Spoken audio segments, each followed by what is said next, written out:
Hello and welcome to Healing Tips from the Heart, Intuition with Helpers, Healers, and Guides. I am your host, Dr. Lori Hops, licensed psychologist, writer, and artist. I've explored mind, body, and spirit related to intuition, or your personal guidance system, since early childhood. Meet my guests who have learned from their personal and professional lives to explore vast realms of knowing, synchronicities, and overcoming challenges. Their stories may inspire you with tools to enhance your daily living and relationships.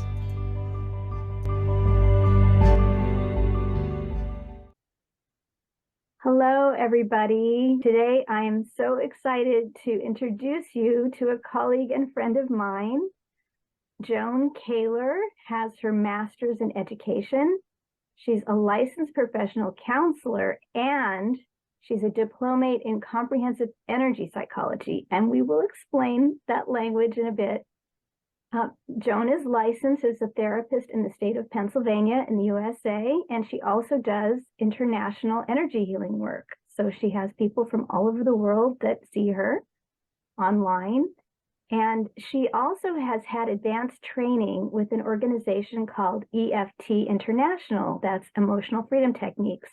She's an advanced practitioner and a master trainer. So she helps train trainers and gets the information out there into the community for healing methods.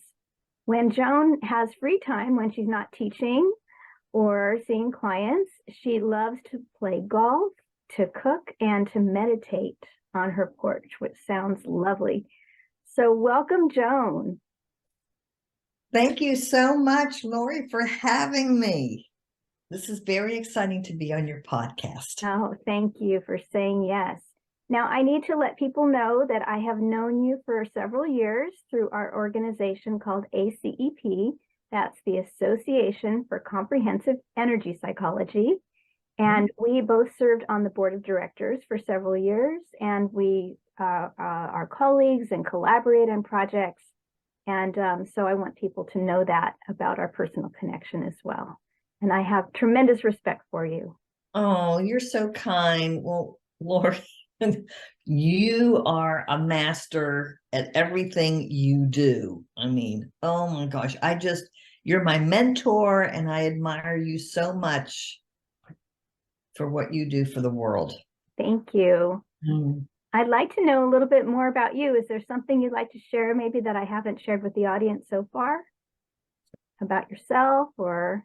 Oh, about myself. Geez, how do you condense 70 years? The reason I got into mental health was because in my youth, I had trichotillomania, the hair pulling problem. So I worked my way out of that. And now that's what I enjoy doing, is helping people stop pulling out their hair and doing skin picking and obsessive compulsive disorder for fun. My boyfriend and I like to watch Netflix and go to farmers markets and put furniture together. And when the furniture doesn't have all the parts, take the furniture apart. I think it's really great, Joan, that you're sharing some personal things that make you just seem so human, you know, because there's a lot of tendency, I think, in the media to glamorize therapists as being kind of not fully human somehow. Like we have all the answers and we're a little bit removed from the flow of life. And I know for me that is completely not true. Oh, golly, Neds, I do not have all the answers. I'm simply a conduit for whatever healing takes place. Well, that's a little wisdom after 70 years, but I don't have all the answers. Well, I love that you said a conduit. And so since this talk, today is focused more on intuition with helpers, healers, and guides, I'm wondering if there's things that you can share with us about how that conduit or transfer of information works for you. Mhm. Yeah. So I open up my heart and set the intention when I'm working with the client, either in my office or through Zoom, allowing whatever information God, spirit, divine love, nature sends to me and through me. I always say, if I say something smart, it's from divine love. If I say something stupid, I apologize. It's from me. But I consider myself a conduit for whatever I'm supposed to do to help the person that I'm with, or regarding teaching, to communicate clearly and effectively to my students. That sounds wonderful. And I think the audience might have a couple questions. One of them that I hear quite often from people is, how do I know the difference between divine information and my own silly brain? And then also, how do you develop that conduit or connection to other information than what's kind of rattling around? Like, I got to go to the grocery store and, ooh, I stubbed my toe, it's hurting, that kind of stuff. Practice, practice, practice. When I was in my early 20s, I was introduced to the pendulum. Oh, and can you describe what that is? The pendulum, do I have it here? Raspberries. It is. I have one here. Oh, good. I have a fancy one that's glass. Oh, that's lovely. Yeah, isn't that pretty? Wow. So then I learned, it's like learning how to ride a bike. I consider a pendulum like a tricycle. And then by just being very, very patient, I would just say, show me a yes, show me a no, to see which way it would spin. I used a pendulum for many years to get answers before I became a member of the Association of Comprehensive Energy Psychology, and then I learned muscle testing. I love how the pendulum is moving as you talk about the ACEP. Whee! Now, I'm really trying to keep my arm still. To do this properly, I would have my arm on the arm of the chair, so that and including my wrist, and just hang this off my finger. I'm holding it up for the camera. But yeah, so you have, it's a method of getting communication from the unconscious or subtle realm that comes through the energy, not the muscle tension, comes through, and it actually makes the pendulum, which could be as simple as a button on a thread, that would be fancy, move in different directions. And so you establish, what does yes look like, what does no look like. Yeah, that's called calibration. I call it calibrate it first. Yep. And then one thing they're like, okay, hurry up. You have to relax, get grounded, give up any expectations, and just allow it to happen. Because when you're first learning this, the pendulum might take very, very small movements until you really get the hang of it. I used to use the pendulum a lot to help clear my clients' chakras. And then I put that away, and now I just clear it from a distance. I don't even use a pendulum anymore. Okay, so you mentioned muscle testing. Can you talk a little bit about that too? What I learned through ACEP was about testing the strength of an indicator muscle, and I learned through muscle testing the arm. So my client would give me permission to put my hands on the back of their wrist and their shoulder, and then I would test the strength of their arm with just 2 fingers.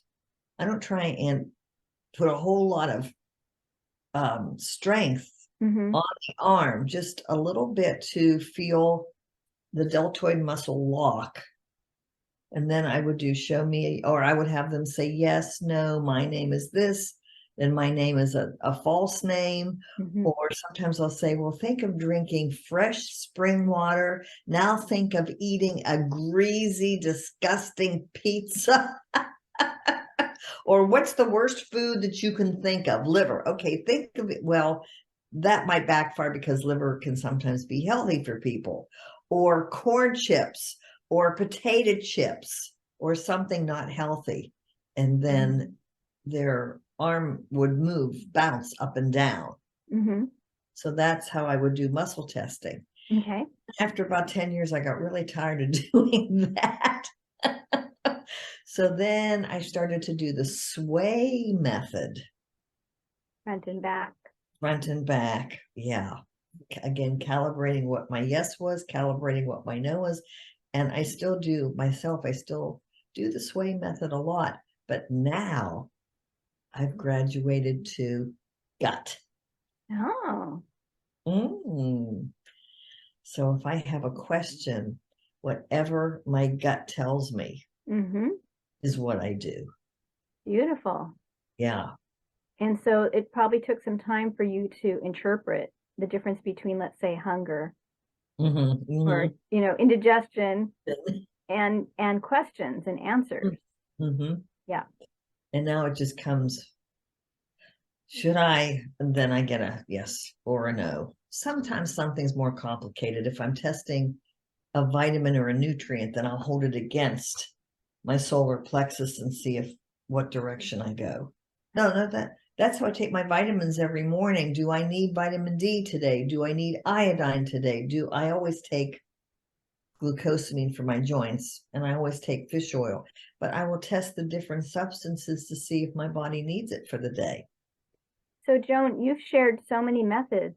Our audience might be a little confused or eager to go do some research, or maybe they're already familiar with some of these, but it brings me back to this other question, which is, how do you know the difference between what they call the monkey mind, our kind of like ordinary thinking mind that kind of goes in circles, and having this knowing, whether it's the gut or the muscle testing or the pendulum or whatever?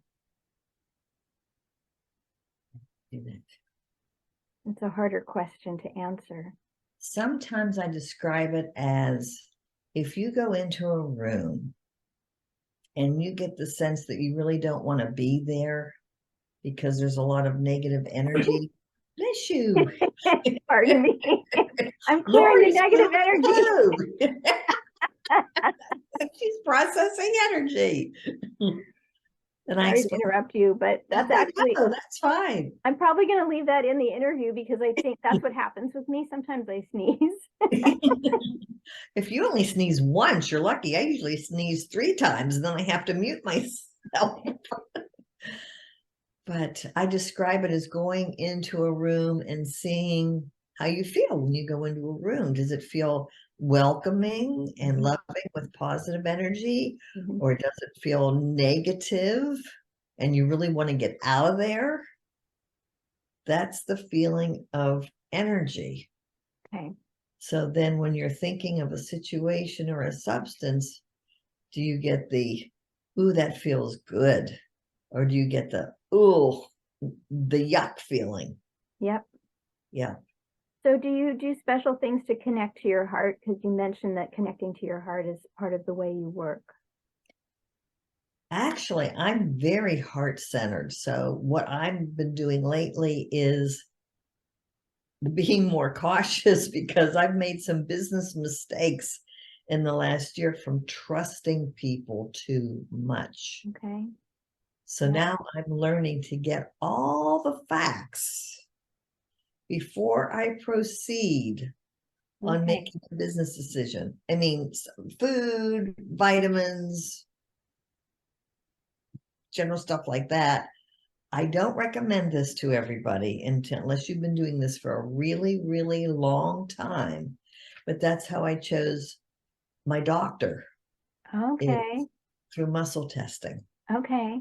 So it sounds like that you combine the intuitive methods with practical logic and information. Right. Yeah. And this is going to be funny. If I'm going to be traveling somewhere, we're thinking of different roads to take. I'll think of an interstate and I'll think, okay, is it a good day to go on this interstate? And if I get a no, that means there's a traffic jam somewhere. Okay. All right. So it's kind of your GPS for the road and for your life. thing is about energy. And then muscle testing is about tuning into that energy. You know, we talked a lot about energy psychology, but didn't really describe what it is. Do you want to spend a minute or two letting people know about that? Oh gosh, you're better at this than I am. Energy psychology, to be able to diagnose and help heal the human energy system. Okay. In addition to cognitive behavior therapy, humans have energy inside of them, outside of them, around them, the meridian system on the inside, the chakras on the outside. I use the metaphor, they're like the circuit breakers of the body, and they hold all our information from the moment of conception. Learn how to read the chakras and how to clear them. Then the biofield is our aura around us. What I explain to people is, even though you can't see it with the human eye, some people can. Yeah. I mean, God bless Donna Eden. God bless, I can't think of her name right now, but there are people that can see that type of energy. Yeah. I can't, but I'm very kinesthetic. Okay, so you feel it in your body? Yeah. So these energy systems, when there's a problem in our lives or a challenge, it happens first energetically, then emotionally, and then physically. So through energy psychology, I've learned to recognize where a problem is in the energy system, to find it and help the person heal with whatever method comes to me intuitively. Okay. Whether it's emotional freedom techniques, whether it's chakra balancing, whether it's tapas acupressure technique, whether it's clearing the biofield, everything that I've learned is now finally becoming integrated. That's great. Yeah. And there's a cognitive piece to this too, because it's not just the physical of touching or thinking of the energy from the person, because you can do this remotely. You don't have to be in the same space. But there's also a traditional talk therapy aspect to it. Yes, cognitive. How do we approach it now? Cognitive somatic experience. Yes. Because when I'm helping people think of what they want to let go of, then yes, we create phrases or try and put together what the situation is now and setting the intention of what somebody wants to heal from or let go of or become unstuck. Okay. Yeah. And then watching the shifts happen is extraordinary. That is, as you know, being a psychologist, it's such an honor to be in the presence of someone when they're healing. Yeah. And sometimes, isn't it true also that it's not just removing, but adding?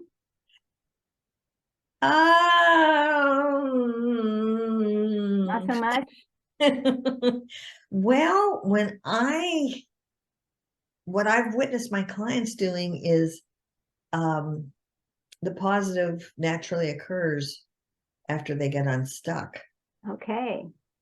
So it can happen, or I'll say, and what would you, or sometimes we'll go with, what would you choose as the positive outcome of all this? Great. Beautiful. And then they can tap on that or have an affirmation. So in that regard, I don't know if I call it add. Allow, maybe. Okay. Nice. Yep. Yeah. So when you say tap, what you're meaning is to hold, massage, or pulsate the endpoints of these meridians on the torso and hands. Yes, while they're tapping thinking of hand to all the 9 points. Sometimes there's brain balancing that a person can do, just depending on if they're grounded or not. And I always have water, and I always suggest if someone is upset, we do some breathing exercise like Wayne Cook's, either over energy correction or Wayne Cook's hookup to help people get grounded and a little calmer if they come in really upset. Wonderful. Yeah, when we'll make sure that we have all your contact information and some resources, both on my website and below the talk here, the podcast, so that people can get more information if they want it. Absolutely. About some of these things. Yeah. Yes. That's Energy so great. psychology and energy healing is the most exciting transformational healing in my experience. And oh, by the way, world, there is a ton of research on this. This is not woo-woo. There is a ton of research. Yeah, peer-reviewed in, peer-reviewed journals with random controlled trials and meta-analyses.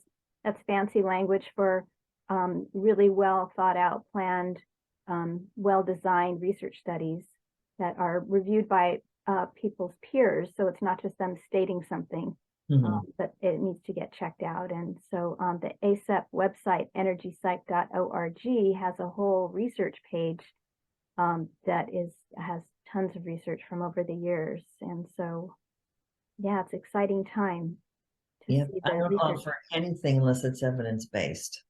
Yeah, and I think they said out of the 800 therapies that EFT and TFT, which is a cousin, it's the original actually, thought field therapy, are in the top 10% of researched therapies. Yeah. Wow. So that's pretty cool. Yeah. So, is there so that I teach people how to work with their intuition, and we talk about how the physical senses are a gateway to intuitive information. So you talked about being kinesthetic, which is a body-based, and you feel it in your gut. Do you also see things or hear things or smell things or have other sensory experiences that help you know about information? Not so much for me. Sometimes when somebody's doing healing, I can see their aura behind them. Okay. So in my office. What does it look like to you? That's really kind of cool. Yeah. It's like a bright light that happens when someone is totally grounded and calm and they're in the process of healing. There's an expansion of light that comes off of them. And I don't say a word because I don't want to break the process, but it's really cool to watch that. Wow, how beautiful. And so you see that regardless of the time of day or how much light is in the room? Usually it might be afternoon or evening, and more so when it's low light. Yeah. For sure. How interesting.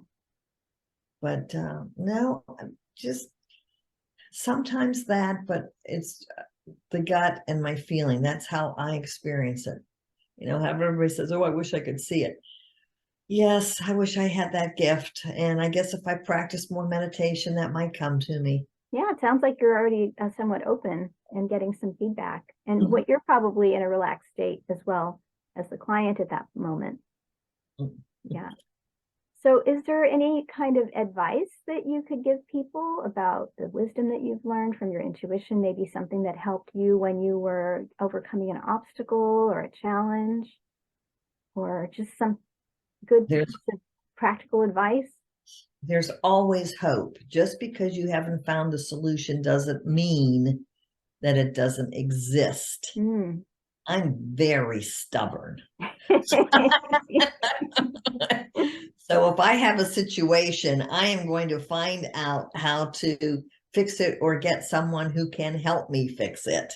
But what I'm saying is, if you're looking for someone to help you, first of all, if it's a counseling situation, make sure they're licensed, wherever you go to.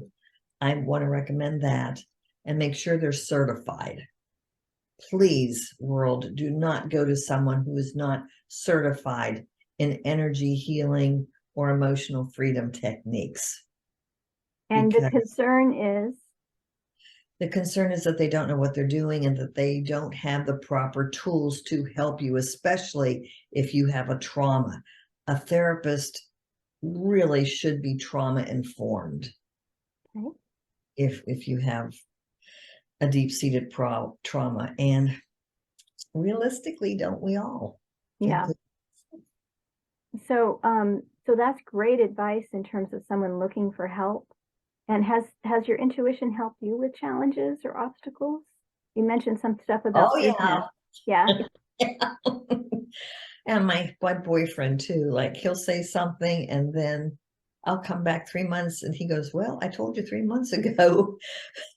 I said, sorry, I didn't listen then.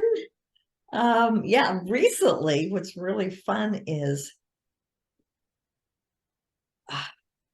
I made the decision to change health insurance Oh, because I went, why is this happening? And then I started doing my research and I found out a better plan. okay. And I went, OMG. And then I had to tap myself for feeling stupid. Oh, I stayed in a past situation as long as I did and work on forgiving myself, mm-hmm. accepting I did the best I could with what I knew at the time. Uh-huh. So, and then also patience, since I am in a fairly new relationship. Mm-hmm. If I just, instead of reacting, I'll take a deep breath and I'll walk away and give space. Ah, why? Yeah. I think that comes with experience. Well, I'm a really good marriage and couples counselor now. Yeah. Yeah, I Yeah. could really relate on a lot of levels as to what's going on. So, Yeah. I like how throughout this interview, you kind of talked about timing, having information maybe too soon, being able to be patient, or not hearing things the first time and needing to get it repeated. And so then the timing is the repetition. and And, you know, that's so important with intuition because we don't just get the packet of information and then just go with it, usually in the moment. Sometimes that happens, but oftentimes there's a time delay or there needs to be an alignment of the right circumstances and timing and exactly. people. Yeah. It may not have, because I think most humans always want to ask the question when, Uh-huh. and it is what it is. It happens when it's supposed to happen, which is really hard for me personally because I want the answer right now, Yeah. but it doesn't always come right now, and I have to be patient. Yeah. That's great advice. I love it. Joan, thank you so much. So how is it that people can get a hold of you if they want more information? Just go to my website. I offer free consultations. Just go to joankaylor.com and click the free consult button and you can schedule a free consult with me. If Great. you're interested in the training, tappingwithjoan.com. Fabulous. And as we finish up today, is there anything else you'd like to share about healing tips or intuition with your helpers, healers, and guides? Oh, I want to thank them for being with me whenever I pray to a lot of people. Mm. I pray to Jesus, Moses, Buddha, Allah, and everybody else who's listening. So you've Because got there are lots of loving, divine love comes in all forms. So you've got a broad team. I've got yes, yes. And I'm just so thoroughly grateful for this opportunity to meet with you today, Lori. Thank you, Joan. I am We always blessed. have fun together. I am blessed that I knew what I came to this earth to do at an early age. Mm, So I'm very grateful for that. it's wonderful. Oh, thank you so much. My pleasure. So, if anybody out there has a question, don't hesitate to do my free consult thing. Okay. Thank you so much, Joan, for this Thank time together today. Sending love and light out into the world. Oh, lovely. Yeah. Bye-bye. Bye-bye.